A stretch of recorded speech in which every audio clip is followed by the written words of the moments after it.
सभी साथियों को नमस्कार। साथियों, कल 13 मार्च को अखिल भारतीय किसान सभा ने चूरू जिले में अपने फसल बीमा सहित विभिन्न मांगों को लेकर रेलवे चक्का जाम का आह्वान किया था।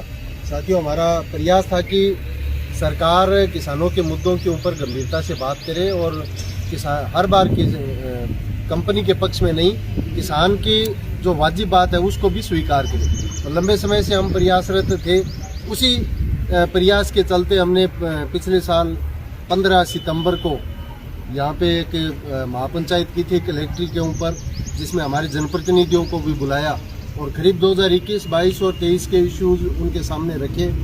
उसके बाद में हमारे सांसद महोदय ने ट्रैक्टर रैली भी की, तब भी मंत्री महोदय ने हमें आश्वासन दिया था, लेकिन अभी तक के मामला है वो आश्वासन पे चल रहा था। अब रेल रोको आंदोलन के आह्वान के बाद आज चूरू कलेक्ट्रेट में जिला कलेक्टर की अध्यक्षता में हमारी मीटिंग हुई है। मीटिंग में राजस्थान सरकार की तरफ से जॉइंट डायरेक्टर एग्रीकल्चर फसल बीमा जगदेव सिंह जी मौजूद थे। उन्होंने जो चीज़ हमें बताई है, जो लिखित समझौता हमारे साथ हुआ है, उसकी जानकारी आप लोगों के साथ शेयर कर रहा हूं। और उसके पश्चात किसान सभा के सचिव मंडल ने 13 तारीख का प्रस्तावित रेल रोको आंदोलन को एक बार के लिए स्थगित किया। पहला हमारा समझौता हुआ है, खरीफ 2023 का बकाया बीमा क्लेम किसानों को मिले।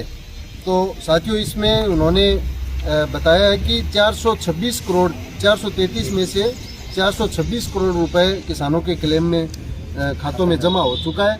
बाकी जो इनकी कंपनी की आपत्तियां थी, उन आपत्तियों का निस्तारण हो चुका। बकाया 300 करोड़ रुपए, जहाँ खासतौर पे चौड़ा, मूंग, मोठ और कुछ जगह मूंगफली का जो बकाया क्लेम है, उसके ऊपर इनका निस्तारण हो चुका है 300 करोड़ रुपए। अगले सप्ताह में PMFBY का जो पोर्टल है, उसके ऊपर ये क्लेम कैलकुलेट होना शुरू हो जाएगा। इसके डाटा जा चुके हैं। खरीफ 2023 का सिद्धमुख, राजगढ़, चूरू, बानीपुरा और 2022 का बानीपुरा और सरदार शहर का बहुत सारे पटवार हल्कों का 109 पटवार हल्कों का बकाया क्लेम था, जिसको लेकर भी क्रॉप कटिंग रिपोर्ट से क्लेम देने का राज्य सरकार ने फैसला कर दिया। ये आंकड़े भी सोमवार को PMFBY पोर्टल के ऊपर दर्ज होने के लिए चले जाएंगे। कुछ दिनों बाद में ये भी दिखना शुरू हो जाएगा। खरीफ 21 को लेके बार बार इन्होंने फैसले बदल के इस प्रकरण को इतना जटिल बना दिया।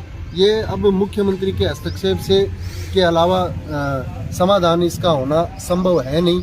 इसके लिए इन्होंने ये बताया कि उच्च स्तर पर इस फाइल को दोबारा भिजवाने की प्रक्रिया प्रारंभ कर दी गई है और आगामी कुछ दिनों में प्रकरण का निस्तारण करवा दिया जाएगा।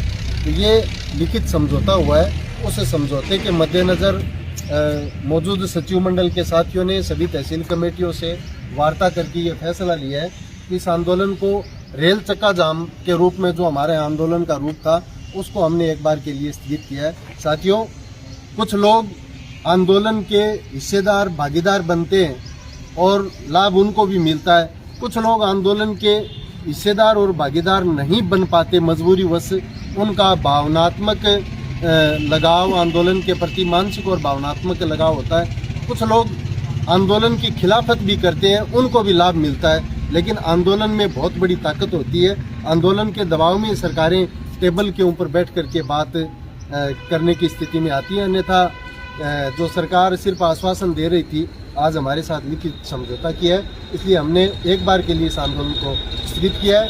खेतीबाड़ी का लावणी का समय है।